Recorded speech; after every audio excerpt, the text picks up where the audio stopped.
प्रकाश के अपवर्तन एवं प्रवर्तन से संबंधित महत्वपूर्ण क्वेश्चन। नेक्स्ट क्वेश्चन, निम्न में से कौन सा पदार्थ लेंस बनाने के लिए प्रयुक्त नहीं होता है? तो मिट्टी का प्रयोग नहीं होता है। नेक्स्ट क्वेश्चन, गोलीय दर्पण तथा किसी पतले लेंस दोनों की फोकस दूरी -15 सेंटीमीटर है। दर्पण तथा लेंस समता है -15 सेंटीमीटर, इसका मतलब दोनों अवतल है। नेक्स्ट क्वेश्चन, निकट दृष्टि दोष को किस लेंस से दूर किया जाता है? निकट दृष्टि दोष का निवारण किससे किया जाता है? तो निकट दृष्टि दोष को अवतल लेंस से दूर किया जाता है। अगर दूर दृष्टि दोष रहे तब उत्तल लेंस से उसका दूर किया जाएगा। नेक्स्ट क्वेश्चन, निम्न में से कौन सा लेंस का आवर्धन होता है? लेंस का आवर्धन m = v/u। लेंस में अगर दर्पण में रहता है तो m = -v/u। नेक्स्ट क्वेश्चन, आवर्धन का ऐसा मात्रक होता है? आवर्धन का कोई मात्रक नहीं होता है। D number. अपवर्तनांक रिफ्रैक्टिव इंडेक्स होगा sin i/sin r, sin i × sin r, sin r/sin i। इनमें से कोई नहीं। D number option. किसी लेंस की क्षमता -2 डायोप्टर है, इसकी फोकस दूरी होगी। तो फोकस दूरी पावर का फॉर्मूला था P = 1/f मीटर में।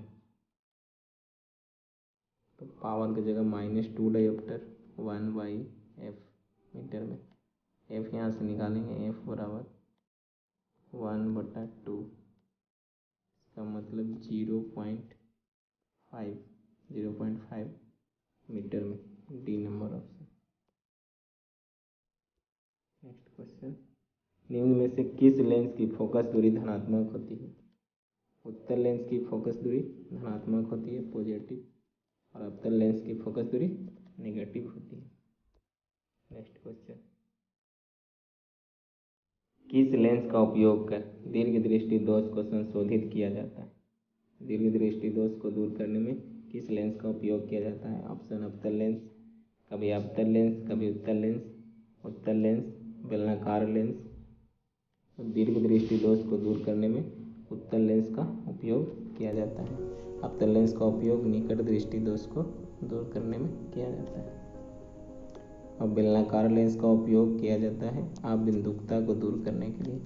आबिंदुकता को दूर करने के लिए इसका इंग्लिश होता है astigmatism, ASTIGMATISM, astigmatism. Next question, एक उत्तल लेंस की क्षमता 1 डायोप्टर है तो उस लेंस की फोकस दूरी होगी P = 1/f मीटर में।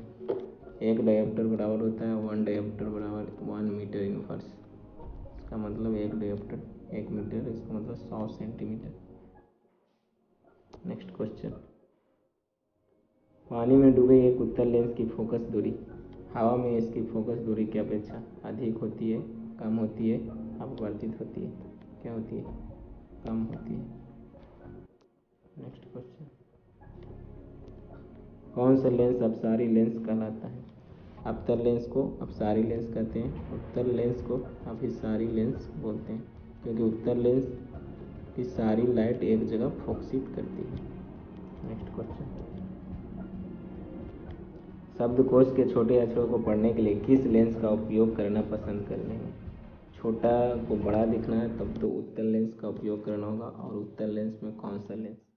तो हम लोग जानते हैं कि P = 1/f, P = 1/f, P = 1/f। अगर फोकस कमेगा तो पावर बढ़ेगा, इसका मतलब फोकस कम तो पावर बढ़ेगा। 5 सेंटीमीटर दूरी का उत्तल लेंस। D number. लेंस में मुख्य फोकस की संख्या कितनी होती है? लेंस में 2 फोकस होते हैं, एक f1 और एक f2, इस तरह से। नेक्स्ट क्वेश्चन, एक डायोप्टर होती है, एक डायोप्टर बराबर होगा 1/100 centimetre. Next question, 2 metre focus दूरी वाले किसी अवतल लेंस की क्षमता P = 1/f मीटर में। P = 1/2 2 metre, 0.5 metre. अवतल लेंस है इसलिए नेगेटिव होगा, बी नंबर। नेक्स्ट क्वेश्चन, इनमें से किसका अपवर्तनांक 2.42 होता है? वायु का अपवर्तनांक 1.003 होता है, कांच का अपवर्तनांक 1.52 होता है, और जल का अपवर्तनांक 1.33 और हीरा का अपवर्तनांक 2.42 होता है। इसका आंसर डी नंबर। जब प्रकाश की किरण विरल माध्यम से सघन माध्यम में जाती है तो वह अभिलंब की ओर मुड़ जाती है। जब प्रकाश की किरण rare medium to denser medium, rare medium से जब डेंसर मीडियम में आती है तो अभिलंब की ओर मुड़ जाती है। इसके विपरीत जब प्रकाश रेयर मीडियम से डेंसर मीडियम, जब डेंसर से रेयर मीडियम में जाती है तो अभिलंब से दूर हट जाती है। नेक्स्ट क्वेश्चन, पानी के गिलास में रखा गया सिक्का ऊपर उठा हुआ दिखाई देता है, क्यों? अपवर्तन के कारण। नेक्स्ट क्वेश्चन, यदि किसी आवर्धन धनात्मक हो तो प्रतिबिंब होगा धनात्मक हो, इसका मतलब पॉजिटिव, तो आभासी होगा, आभासी प्रतिबिंब सीधा होता है, D number.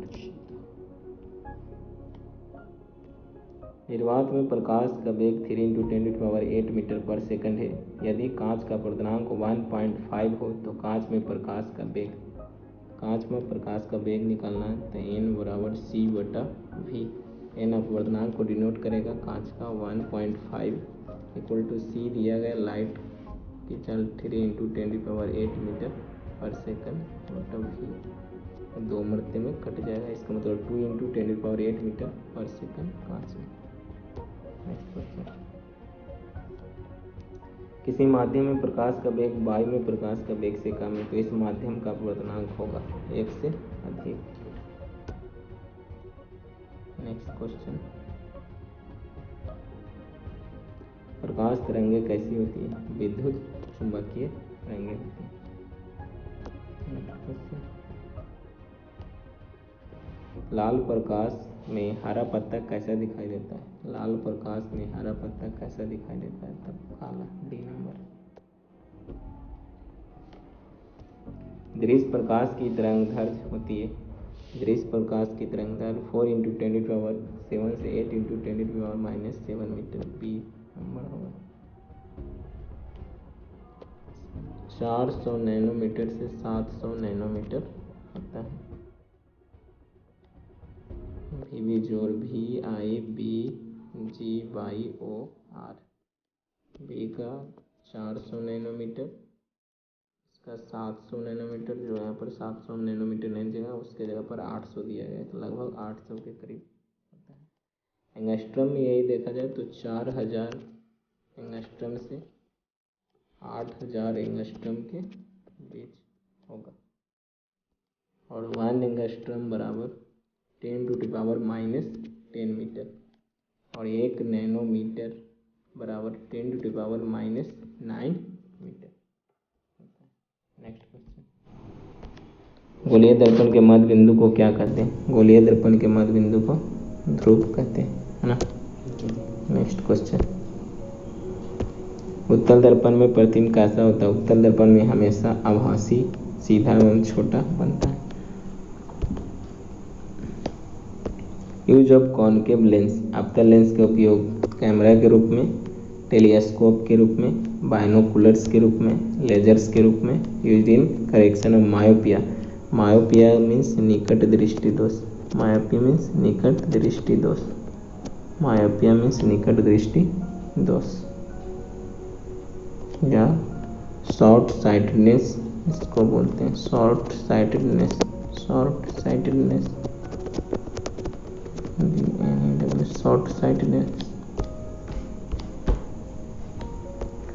Use of convex lens, उत्तल लेंस के उपयोग, उत्तल लेंस का उपयोग कैमरा के रूप में, माइक्रोस्कोप, मैग्नीफाइंग ग्लास बड़ा देखने के लिए, और करेक्शन ऑफ हाइपरमेट्रोपिया मैंने दूरदृष्टि को दूर करने के लिए, दूरदृष्टि दोष को लॉन्ग साइटेडनेस भी कहते हैं,